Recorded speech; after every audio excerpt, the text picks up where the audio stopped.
Hi friends, welcome to GPR academy. Friends, ఇప్పుడు మనం SSC GD కానిస్టేబుల్కి సంబంధించిన previous exam general knowledge and general awareness క్వశ్చన్లు చూడడం జరుగుతుంది. ఓకే, ఇది పార్ట్ 14 ఫ్రెండ్స్. లాస్ట్ 13 పార్ట్స్ ఎవరైనా చూడకపోతే కింద డిస్క్రిప్షన్లో ప్లేలిస్ట్ లింక్ ఇస్తా ఫ్రెండ్స్. అందులో 13 పార్ట్స్ వీడియోలు ఉంటాయి కాబట్టి వెళ్ళి చూడండి. ఓకే, ఈ క్వశ్చన్ పేపర్ వచ్చేసి చూద్దాము. 2023 1 నెల 13 తారీఖు జరిగిన question paper friends.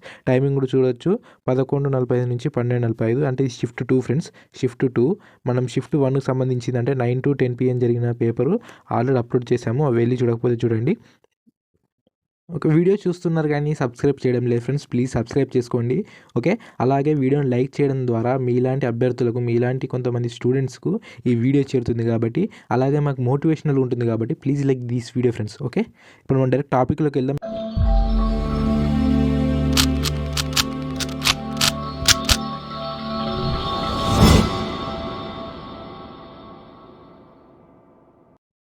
Okay friends, మనం క్వశ్చన్ చూసే ముందు మీకు ఒక చిన్న విజ్ఞప్తి ఏంటిదంటే ఫ్రెండ్స్, నేను తెలుగులోనే వీడియో చేస్తున్నాను. ఎందుకంటే ఇంగ్లీష్లో కొందరు చేయమని అంటున్నారు. ఇంగ్లీష్లో చేస్తే తెలుగు మీడియం అభ్యర్థులకు సరిగా అర్థం కాదని నేను తెలుగులో చెప్తాను. మీకు అర్థమవుతుంది ఫ్రెండ్. మీకు తెలుగులో చెప్పినా కూడా మీరు ఇంగ్లీష్లో చదివినా మీకు అర్థమయ్యేది తెలుగులోనే అర్థం చేసుకోవాలి కాబట్టి మీకు తెలుగులోనే చెప్తాను. మీకు ఇంగ్లీష్లో కావాలనుకుంటే ఇక్కడ పైన ఉంది కదా ఫ్రెండ్స్, ఈ పైన చదువుకోవచ్చు. ఇక్కడ మీకు వచ్చేసి ఇంగ్లీష్లోనే ఆన్సర్ అర్థమయ్యేలా మీకు తెలుగులో చెప్పినా కూడా దాని పక్క పొంటి ఇంగ్లీష్లో మీకు అర్థమయ్యేలా ఆప్షన్ కూడా ఇస్తున్నాను. ఓకే, చదువుకోవచ్చు. నేను తెలుగులో చెప్తే ఇటు మీకు అర్థమవుతుంది, తెలుగు మీడియం అభ్యర్థులకు కూడా అర్థమవుతుంది. తెలుగు మీడియం అభ్యర్థులకు సంబంధించిన వీడియోలు ఎక్కువ లేవు ఫ్రెండ్స్, అంటే తెలుగులో కంటెంట్ పెట్టడం ఎక్కువ లేవు. అందుకే నేను కంటెంట్ తెలుగులోనే పోస్ట్ చేస్తున్నా. ఇది మీరు అర్థం చేసుకోగలరు. ఓకే, ఇప్పుడు మనం క్వశ్చన్లు చూద్దాం ఫ్రెండ్స్. అంతకన్నా ముందు పీడిఎఫ్ కావాలనుకుంటే కింద పేడ్ ఛానల్ గ్రూప్ లింక్ ఉంటుంది ఫ్రెండ్స్, అందులోకి వెళ్ళి జాయిన్ అయ్యి ఈ పీడిఎఫ్ను డౌన్లోడ్ చేసుకోవచ్చు. అలాగే మాక్ టెస్ట్ కూడా ఆల్రెడీ సండే నాడు నిర్వహించాము. మళ్ళీ సండే పెట్టే అవకాశం ఉంది కాబట్టి వెళ్ళి జాయిన్ అవ్వండి. ఓకే, ఇప్పుడు మనం ఫస్ట్ క్వశ్చన్ చూద్దాం ఫ్రెండ్స్.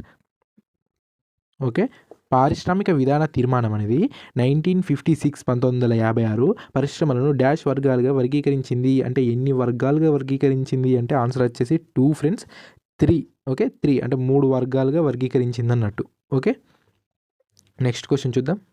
సెకండోది, భారతీయ రాజ్యాంగం యొక్క లక్షణం అంటే రాష్ట్రాల కంటే కేంద్రం బలంగా ఉన్న ఫెడరలిజం యొక్క సెంట్రిఫ్యూగల్ రూపం ఏ నమూనాపై ఆధారపడి ఉంది. అంటే మన దానిని ఏ నమూనా ఆధారంగా మనం భారత రాజ్యాంగం లిఖించాము అంటే ఆన్సర్ వచ్చేసి 1 కెనడియన్ మోడల్. ఓకే, ఈ మోడల్ని మనం తీసుకొచ్చి ఫెడరలిజంలో అంటే ఈ భారత రాజ్యాంగంలో చేర్చబడింది. ఓకే, ఈ ఏ నమూనా అంటే కెనడియన్ నమూనా.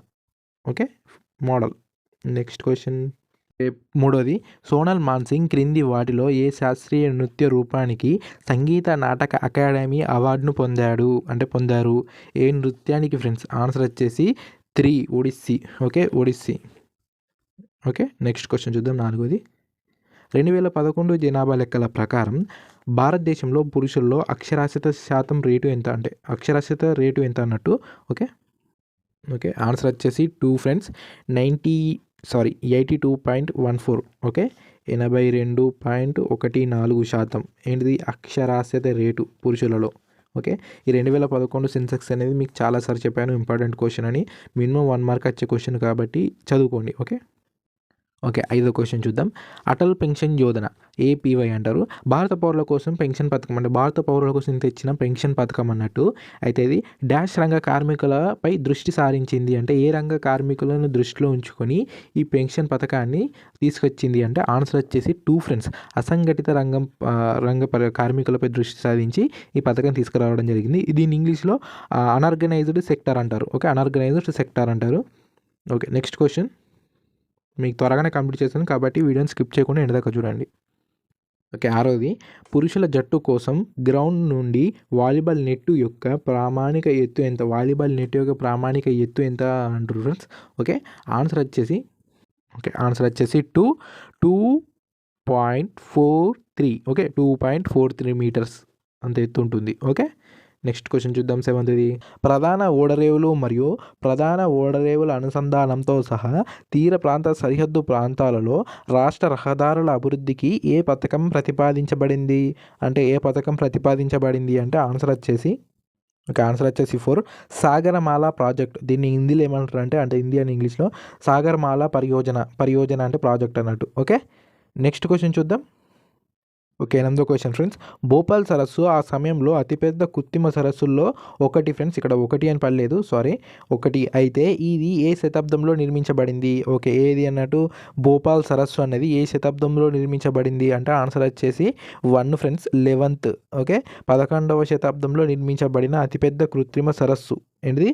అతిపెద్ద కృత్రిమ సరస్సు, గుర్తుంచుకోండి. నెక్స్ట్ క్వశ్చన్ చూద్దాం, 9వది. ఓకే, 9వది. క్రింది వాటిలో ఏది కేంద్రకంలో ఉండదు? అంటే వీటిలో ఏది కేంద్రకంలో ఉండదు అంటే ఆన్సర్ వచ్చేసి 2 friends, vacuole. Okay, next question చూద్దాం, 10వది. ఓకే, 10వది. బ్రిటిషర్లు ఆమోదించిన క్రింది వాటిలో ఏ చట్టం భారతీయులు ఆయుధాలు కలిగి ఉండకూడదు అంటే ఆయుధాలు చేత పట్టరాదు అన్నట్టు భారతీయులు, అది ఆ చట్టాన్ని తీసుకొచ్చింది ఎప్పుడు అంటారు? ఓకే, ఆన్సర్ వచ్చేసి 1 ఫ్రెండ్స్, ద ఆర్మ్స్ యాక్ట్ 1878. అంటే తెలుగులో ఏంటిదంటే యుద్ధ చట్టం అన్నట్టు, ఇది యుద్ధ చట్టం. ఆర్మ్స్ యాక్ట్ అంటే ఎప్పుడు? 1878, 1878. ఓకే, నెక్స్ట్ క్వశ్చన్ చూద్దాం. ఓకే, 11వది. క్రింది వారిలో ఎవరు 2019 సంవత్సరానికి బాల సరస్వతి అవార్డును గెలుచుకున్నారు? ఏంటిది? బాల సరస్వతి అవార్డును ఎవరు గెలుచుకున్నారు అంటే ఆన్సర్ వచ్చేసి కింద ఉంది ఫ్రెండ్స్, చూపిస్తాను. ఆన్సర్ వచ్చేసి 3, అలార్మెల్ వల్లి. ఓకే, అలార్మెల్ వల్లి. అయితే ఈమె ఏ రాష్ట్రానికి సంబంధించిందో కింద కామెంట్ రూపంలో తెలియజేయండి ఫ్రెండ్స్. ఎంతమంది కామెంట్ చేస్తారో నేను కూడా చూస్తాను. ఓకే, 12వది. ఫిబ్రవరి 2022లో సిబిఎస్ఈ కొత్త చైర్మన్గా ఎవరు నియమితులయ్యారు? ఇది కరెంట్ అఫైర్స్ క్వశ్చన్ ఫ్రెండ్స్. మీరు కరెంట్ అఫైర్స్ ఫాలో అయితే ఇలాంటి వాటికి ఈజీగా ఆన్సర్ చేయొచ్చు. ఓకే, ఈ చైర్పర్సన్లు, చైర్మన్లు కొత్తగా నియమితులయ్యే వారిపై ఎక్కువ క్వశ్చన్లు అంటే పక్క క్వశ్చన్ వచ్చే అవకాశాలు ఉంటాయి ఫ్రెండ్స్. ఓకే, వీటిపై ఎక్కువ దృష్టి పెట్టండి. ఓకే, దీని యొక్క ఆన్సర్ వచ్చేసి 3 ఫ్రెండ్స్, వినీత్ జోషి. ఓకే, వినీత్ జోషి అన్నట్టు. ఓకే, నెక్స్ట్ క్వశ్చన్, 13వది. ఓకే, 13వది. క్రింది వారిలో శుంగ రాజవంశానికి మొదటి పాలకుడు ఎవరంటే తెలిసిందే, పుష్యమిత్ర శుంగ. ఓకే, పుష్యమిత్ర శుంగుడు మొదటి రాజు అన్నట్టు. Next question. ఓకే, 14వది. నవంబర్ 2022 నాటికి క్రింది వారిలో ఢిల్లీ ముఖ్యమంత్రి ఎవరు? ఈ ముఖ్యమంత్రులు అడిగే అవకాశాలు ఉన్నాయి ఫ్రెండ్స్. అంటే ఢిల్లీయే కాదు, మిగతా రాష్ట్రాల యూపీ, అస్సాం ఇవి అడిగే అవకాశాలు ఉన్నాయి కాబట్టి ఈ ముఖ్యమంత్రులు కూడా అందరూ బైహెడ్ చేయండి. ఓకే, ఆన్సర్ వచ్చేసి మీకు అందరికీ తెలిసిందే, 2 కేజ్రీవాల్. ఇప్పుడు కూడా అతనే ఉన్నాడు, కేజ్రీవాల్. Next question. సారీ, పూర్తి పేరు చెప్పలేదేమో, అరవింద్ కేజ్రీవాల్ అన్నట్టు. ఓకే, ఇప్పుడు నెక్స్ట్ క్వశ్చన్ చూద్దాం. ఓకే, 15వది.